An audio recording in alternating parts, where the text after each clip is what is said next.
Hola, bueno, hola maestra, buenas noches o buenos días. Nosotros somos el equipo Choy que faltaba. Vamos a exponerles sobre la dexametasona. Pues los miembros del equipo son López Flores Pamela, Ramos López Fátima Montserrat, Valdés Mondragón David, servidor Rosa García y Ángel. Bueno, antes de empezar con el marco histórico, me gustaría comentarle el por qué es que nosotros escogimos la dexametasona.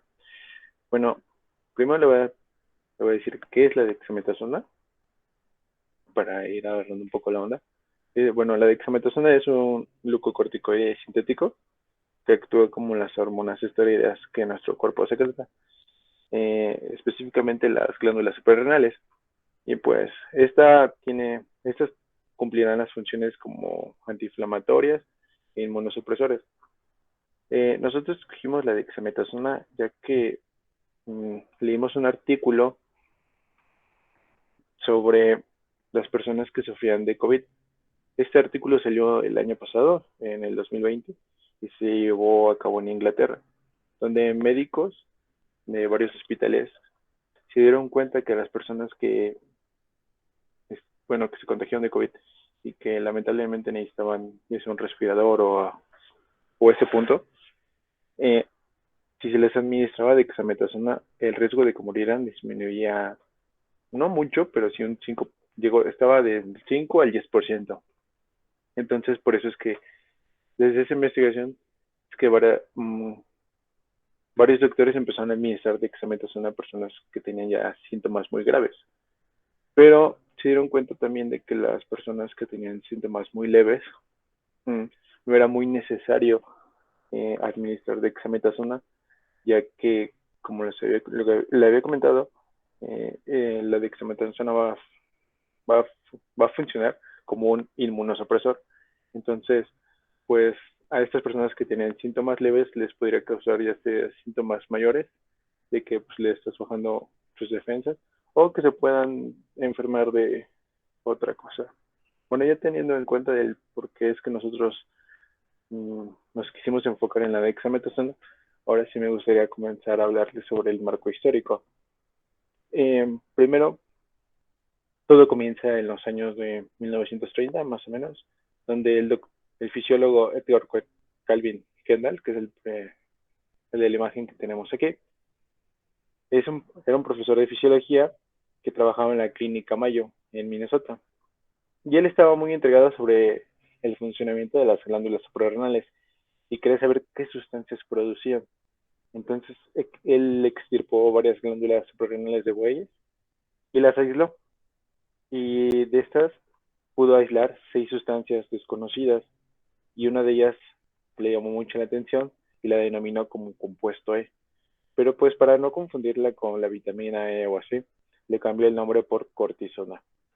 Esta investigación del doctor eh, le, le, llamó mucho la atención a un colega de él que trabajaba también en la clínica Mayo, que se llama Philip Hench, que es el que tenemos aquí en el lado derecho. Pero este doctor, él estaba investigando sobre cómo tratar la dolorosa enfermedad de la artritis reumatoide.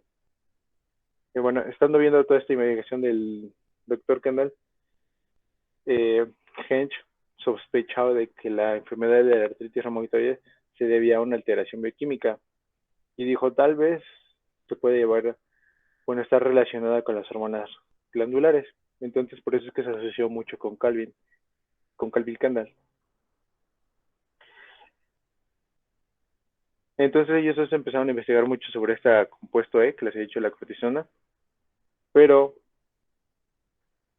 Philip Hench, hasta el año de 1948, la pudo sintetizar de manera sintética, esta sustancia E, pero pues no les había llegado la oportunidad de cómo probarla en personas, sino fue hasta ese mismo año cuando una persona, una señora, que es la que le puse aquí, que lleva así como algo histérica, que es lo que narra lo que leí, donde dice esa señora sufría de artritis y decía que ya no aguantaba el dolor y que ella no se va a ir de ahí hasta que no le dieran una cura o le dieran algo que le calmara el dolor. Entonces los doctores, que ya eran muy amigos, como les puse en la imagen, le comentaron su investigación a la señora y que pues todavía estaba en pruebas, pero que si ella gustaba, ahora sí que ser su conejillo de indias. Y la señora aceptó y algo padre fue de que sí le sirvió a la señora. Y algo también gracioso fue de que cuando la señora se dio cuenta de que sí le funcionó para quitarle el dolor, es que salió, bueno, se cuenta o en lo que leí, es que salió muy feliz y le empezó a correr la voz muchísimo de que era una, bueno, de hecho así aparece entre comillas, como una droga milagrosa. Y de hecho el New York Post lo puso así como la droga misteriosa, de que curaba la artritis reumatoide. Pero no todo iba a pintar de color rosa, ya que pues como estaban en la etapa de investigación, pues no se dieron cuenta que unas dosis altas y constantes de este compuesto pues iba a causar efectos secundarios en la gente. Bueno, continuemos con la siguiente diapositiva.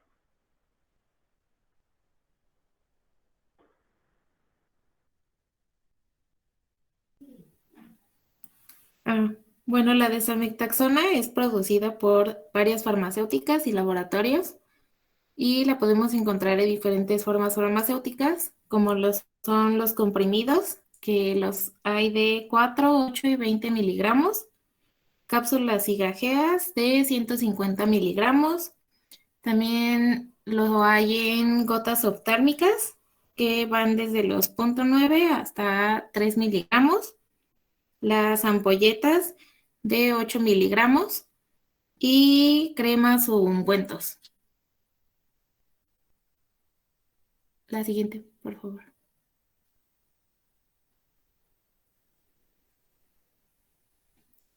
Bueno, la farmacocinética de la desametaxona es, como ya lo comentó mi compañero, es un corticoide potente, tópico fluorado, que tiene larga duración de acción, ya que sus efectos se mantienen hasta 72 horas dentro del organismo. Su absorción depende del tipo de administración, ya sea oral, de manera inyectada y puede ser intravenosa, intramuscular o intraarticular. También puede ser por vía oftálmica o de forma tópica. De manera oral, se sabe que se absorbe más rápidamente, al igual que de forma intramuscular. De manera oftálmica, la desametaxona solo se absorbe sistémicamente y en una mínima cantidad. Se distribuye rápidamente a los riñones, intestinos, hígado, piel y músculos. En circulación sistémica, se une débilmente a las proteínas plasmáticas, por lo que activa la porción no fijada de las proteínas. Los corticoides cruzan la barrera placentaria y se excretan en la leche materna, pero eso ya lo explicaremos más adelante. Al ser metabolizada, sucede en el hígado, bueno, su metabolización es en el hígado y se originan productos inactivos que son eliminados por medio de la orina.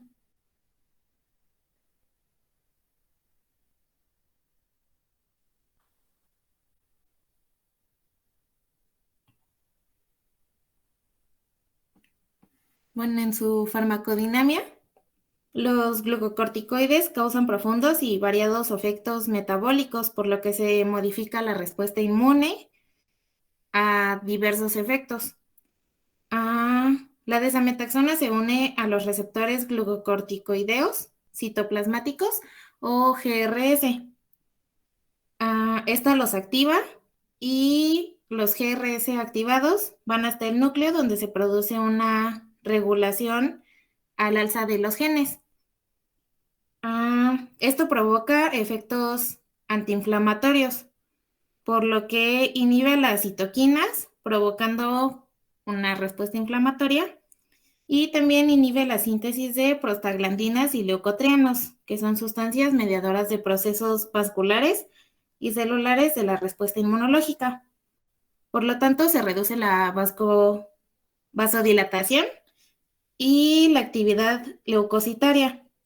También se disminuye la agregación y la desgranulación de los neutrófilos. Se da liberación de enzimas hidrolíticas por los lisosomas y, como ya comentamos anteriormente, se inician los procesos inflamatorios. Todo esto es debido a la inhibición de la síntesis de la fosfolipasa A2, que es la enzima encargada de liberar ácidos grasos, poliinsaturados, precursores de prostaglandinas y leucotrienos. Como consecuencia de la unión entre la desametaxona a los GRS, se movilizan diferentes endopeptidasas neutras que son inhibidoras y activadoras del plasminógeno y la lipopocortina. Ah, los glucocorticoides también disminuyen la estabilidad de determinadas moléculas de RNA mensajeras. Esto provoca que se altere la transcripción génica y los agentes afectados por esta acción incluyen síntesis de colagenasa, elastasa, activador de plasminógeno, ciclooxigenasa tipo 2, citoquinas y quimioquinas. Y ese es su mecanismo de acción de la desametaxona.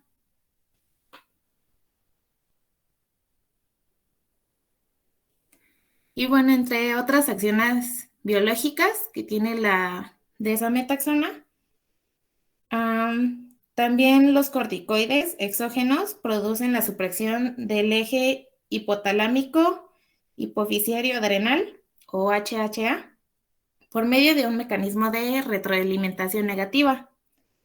Los glucocorticoides estimulan el catabolismo proteico e inducen las enzimas responsables del metabolismo de los aminoácidos. Aumentan la disponibilidad de glucosa, diversas acciones que hacen que aumenten las reservas hepáticas de glucógeno y las concentraciones de glucosa en sangre, produciendo también resistencia a la insulina. De igual forma, se aumenta la lipólisis y aumentan los ácidos grasos en el tejido adiposo, por lo que se ocasiona un aumento en las concentraciones plasmáticas de los ácidos grasos. Otra acción que tiene es que disminuye la formación del hueso y aumenta su resorción, es decir, el proceso mediante el cual los osteoclastos eliminan el tejido óseo y liberan minerales.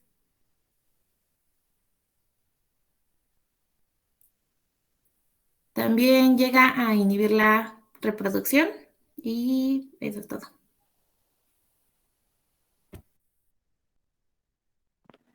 Bueno, para la síntesis de dexametasona tenemos que el acetato de 16-beta metilprednisolona se va a deshidratar al derivado 9,11 de hidro y luego esto se va a hacer reaccionar con una fuente de hipobromito, tal como lo es la N-bromosuccinidamina básica, para de esta manera poder formar el derivado 9-alfa bromo 11 beta hidrina, que luego se va a cerrar en un epóxido.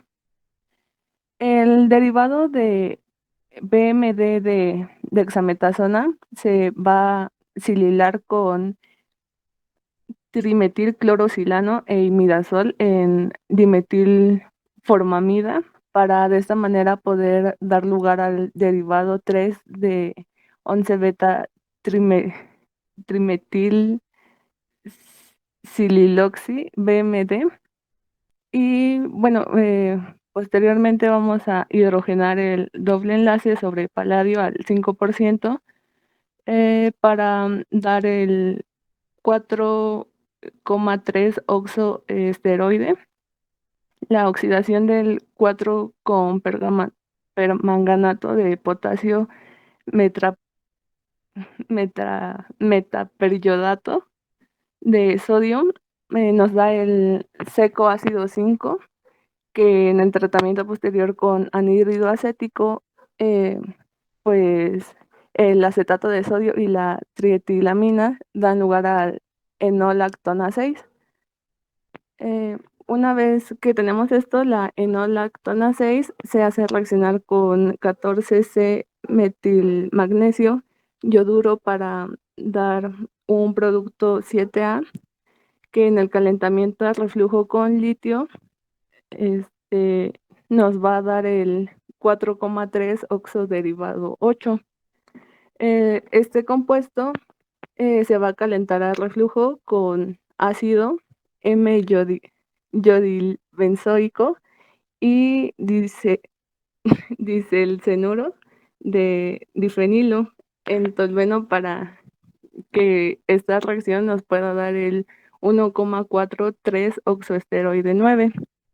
Y bueno, ya por último, la BMD protectora de los grupos sililo se eliminan con una sola etapa mediante la reacción con un ácido trifluoroacético acuoso que contenía el ácido clorhídrico 2N a una temperatura ambiente para de esta manera ya poder obtener nuestra dexametasona final.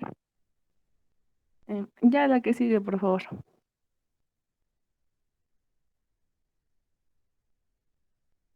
Bueno, y ahora vamos a hablar sobre la producción del fármaco hasta su presentación final. Y nada más recordando, como ya no lo mencionaron, la dexametasona es un corticoide con actividad antiinflamatoria que tiene aproximadamente 27 veces, es 27 veces mayor en esta acción a la hidrocortisona y 6 veces más potente que la prednisolona. Las dosis usuales por vía oral pueden llegar hasta los 40 miligramos por día.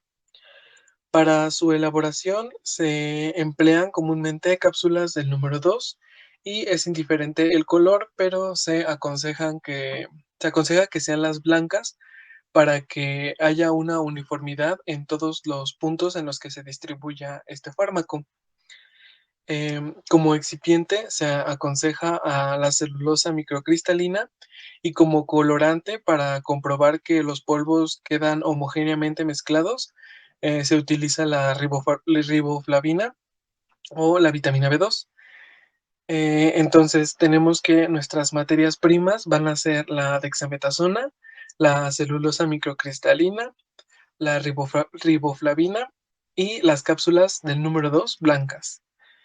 Como materiales tenemos una probeta, balanza, vidrio de reloj, mortero, capsulador de las placas correspondientes que son del número 2, espátulas de goma y de metal. Para los procedimientos lo podemos dividir en dos. Uno es un procedimiento general y el otro es un procedimiento cuando utilizamos un guator, que este es un, un equipo que se utiliza para poder mezclar de una manera más rápida los polvos. Las únicas diferencias entre estos dos procedimientos es esa, precisamente, que en la del unguator se utiliza este equipo y en el procedimiento general únicamente se utiliza un mortero. Para el ejemplo del procedimiento tenemos que para elaborar la dexametasona de 4 miligramos en cápsulas del número 2, un total de 100. Primero vamos a introducir las 100 cápsulas del número 2 en el encapsulador. Posterior a esto, vamos a mezclar en el mortero de cristal o en papel blanco 0.4 gramos de dexametasona con 0.05 gramos de la riboflavina hasta que quede un polvo homogéneo. Posterior a esto, vamos a añadir en pequeñas porciones, 16.6 gramos de la celulosa microcristalina y en cada porción añadida vamos a tener que estar mezclando nuevamente hasta conseguir un color homogéneo, con un tiempo mínimo de mezclado de 5 minutos. Posterior a esto vamos a introducir la mezcla en los polvos. No, perdón, posteriormente vamos a introducir la mezcla de polvos en las cápsulas, las vamos a cerrar y las vamos a sacar del encapsulador. Por último, las vamos a limpiar con papel de celulosa, pero sin tocarlas. Y para el envasado se recomiendan frascos de cristal ámbar o tarros de tapón de precinto, de la capacidad adecuada a la cantidad de cápsulas que se van a dispensar en cada frasco. Y Finalmente, se etiquetan con respecto a lo que dicte la norma correspondiente.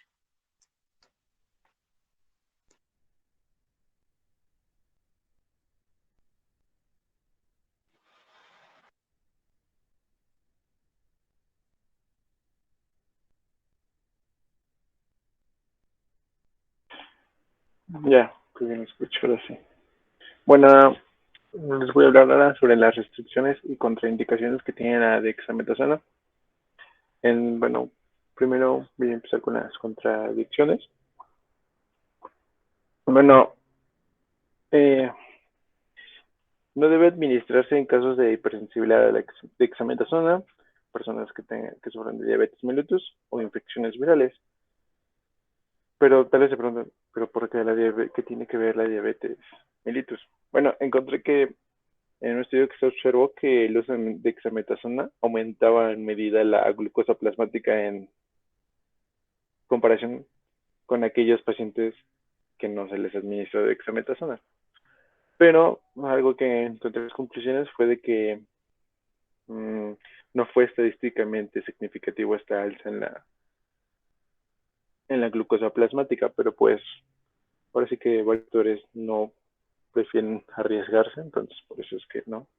Y en infecciones virales, porque ya ven que les había comentado de que bueno, la dexametasona es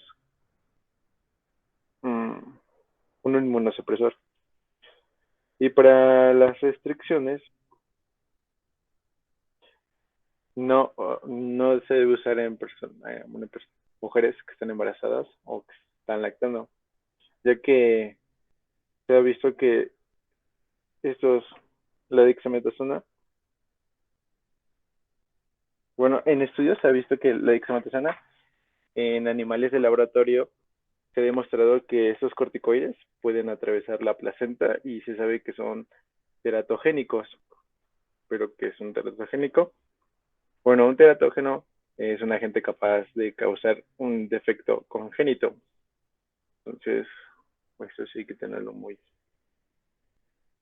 claro. Bueno, entre los efectos secundarios que podemos, si es que nosotros llegamos a tomar dexametasona, podríamos tener estos efectos secundarios. En, Entre el primero sería la irritabilidad o cambio de humor. Algunas personas reportan sensaciones de irritabilidad o notan un cambio en su estado de ánimo mientras toman este medicamento. Otro de los efectos secundarios son las náuseas y acidez estomacal. Eh, bueno, encontré que tomar dexametasona con alimentos o leche generalmente es suficiente para prevenir náuseas y la acidez estomacal.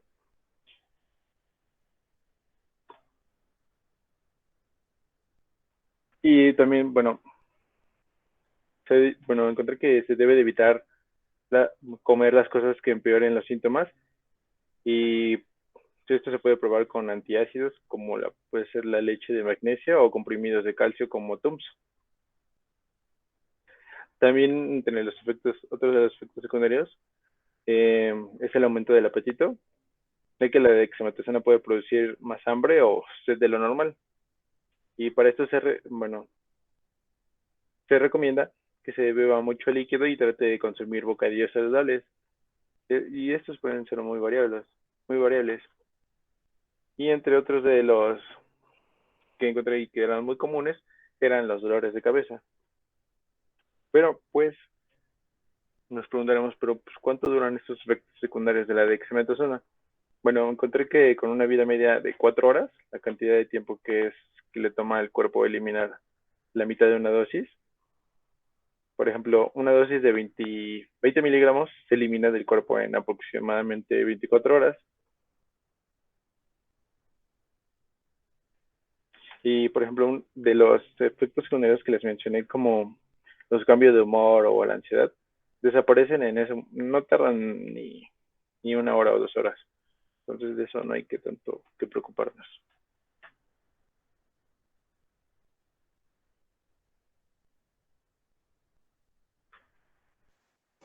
Bueno, y ahora vamos a hablar sobre la operación unitaria que nos fue asignada. Y esta es la mezcla de polvos. Y vamos a empezar con su definición. Esta operación del mezclado es pues una operación unitaria que se lleva a cabo por medios mecánicos y que es ampliamente utilizada en nuestra industria, que es la industria farmacéutica, y también en otros ámbitos en los que se pretenda obtener una combinación de distintos componentes. El mezclado es el proceso que va a dar lugar a la homogeneización de partículas que pueden no ser similares entre ellas, em, todo dentro de un sistema adecuado. En otras palabras, el mezclado se emplea de una forma tal que cada unidad, ya sea partícula o molécula, de cada uno de los componentes establezca un contacto más próximo y posible con una unidad de los demás componentes. Si ello se consigue, vamos a decir que se realizó una mezcla perfecta. De acuerdo con la clasificación de las operaciones unitarias en función al fenómeno de transporte que tenga mayor relevancia en esta operación, ya sea la transferencia de momento, calor o masa, existe, además de estas, van a existir una serie de operaciones que no se van a incluir dentro de esta clasificación por no basarse precisamente en ninguno de estos fenómenos antes mencionados y que vamos a denominar como operaciones complementarias, dentro de las, dentro de las cuales vamos a incluir al mezclado de los sólidos o de polvo. La siguiente, por favor.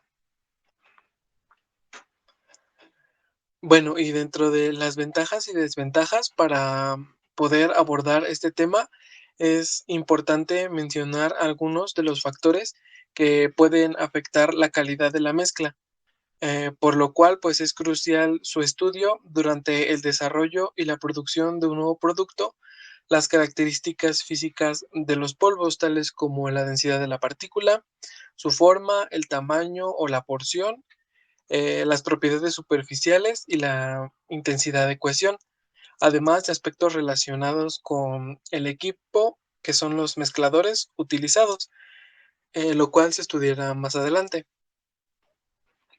Bueno, el término de tamaño de un polvo o material particular, pues es relativo. Sin embargo, en diversos estudios se ha demostrado que conforme incrementa el tamaño de la partícula, se requiere más tiempo para obtener un mezclado uniforme, por lo que tendríamos como nuestra primera desventaja, eh, al ser, al tener una mejor funcionalidad en partículas de menor tamaño. La siguiente es en forma, pues su forma, y en un sentido más amplio, es importante en el comportamiento de la partícula, ya que solo con mirar su forma nos podemos dar una idea de qué tan benéfico es. Las partículas esféricas son las que van a poseer una mayor capacidad de flujo y por lo tanto son las más fáciles de mezclarse, mientras que las partículas irregulares, ya sea en forma de aguja, pueden entrelazarse, por lo que reduce la tendencia a la segregación una vez lograda la mezcla.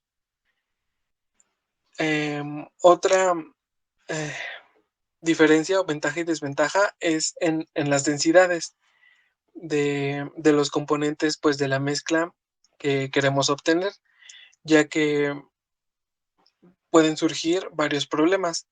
El tiempo de mezclado va a aumentar y la segregación puede ocurrir, mientras que las fuerzas gravitacionales van a jalar a las partículas más densas al fondo, dejando a las menos densas en la parte superior, y la vibración pues puede generar la misma segregación. Y finalmente el contenido de humedad va a jugar un rol vital en los aspectos del manejo general de cualquier tipo de polvo.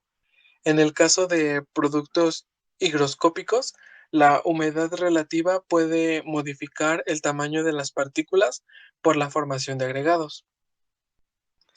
Siguiente, por favor.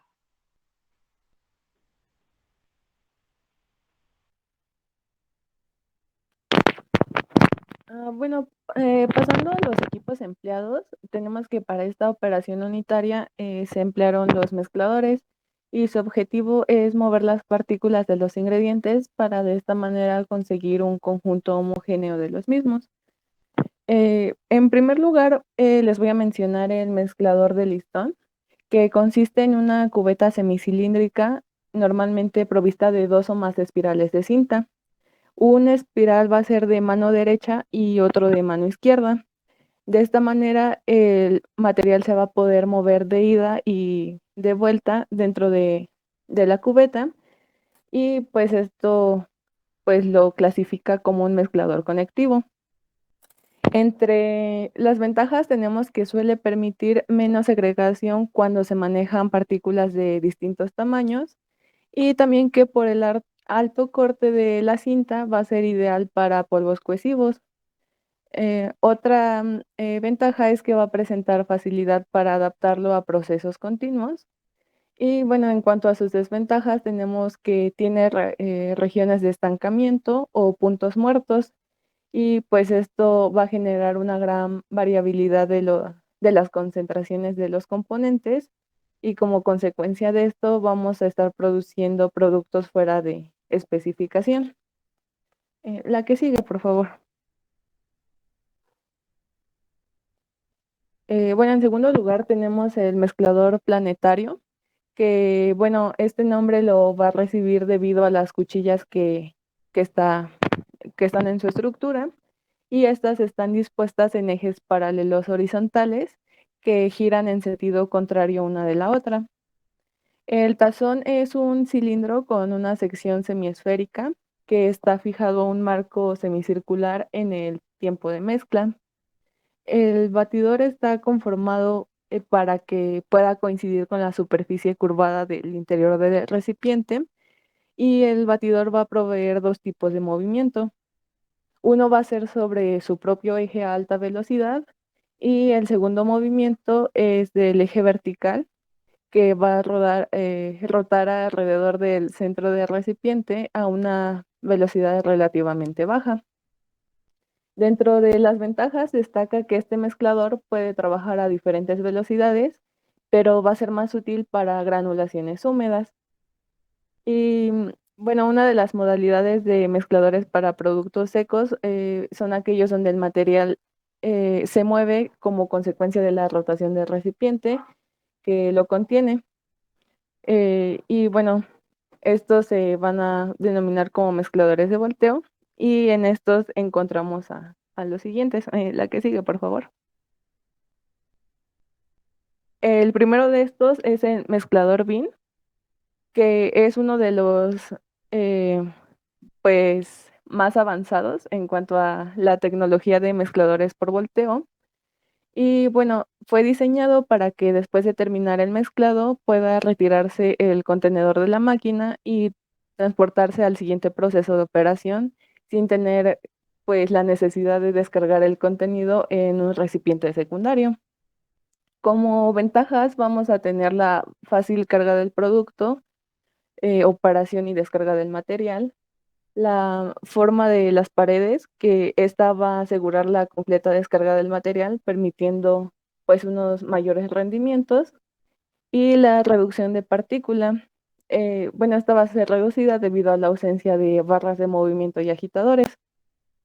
En cuanto a sus desventajas, tenemos que necesitan un espacio considerable para su instalación y va a haber algunos problemas de segregación debidas al tamaño de la partícula y las densidades. Por último, tenemos que no es apto para materiales altamente cohesivos. La que sigue, por favor. Bueno, dentro de esta misma clasificación que pues les había mencionado anteriormente, vamos a tener el mezclador en B, que de acuerdo con la bibliografía es el más utilizado para el mezclado de polvos en la elaboración de cápsula de dexametasona. Y bueno, este mezclador también es conocido como mezclador de corazas gemelas o cilindros gemelos. Consta de dos cilindros unidos en forma de B que van a formar un ángulo de 90 grados. En el extremo de cada uno se va a disponer de un registro de apertura manual que va a permitir la accesibilidad pues al interior del dispositivo. La parte inferior de la unión de los dos cilindros está provista de la boca de descarga, que dispone de una válvula de mariposa con actuador manual automático para la descarga del producto. Y bueno, también hay dos bancadas situadas en los laterales. Y bueno, aquí vamos a tener el motor reductor y el sistema de rodaduras del cuerpo mezclador.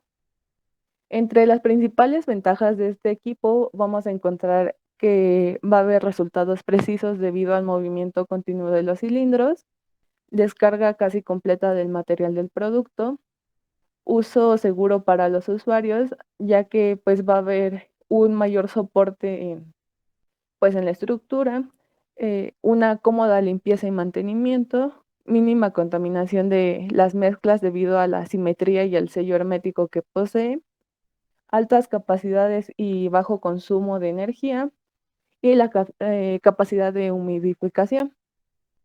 En cuanto a las desventajas, vamos a tener que no es útil para volúmenes muy grandes, es sensible a las diferencias de granulometría y sensible a las diferencias de densidad.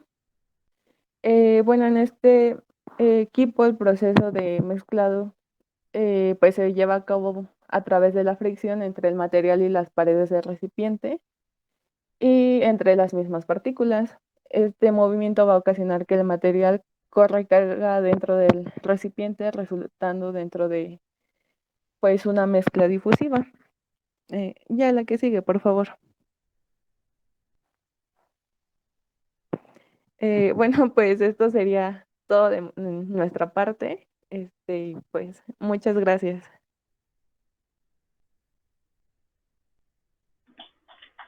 Sayonara.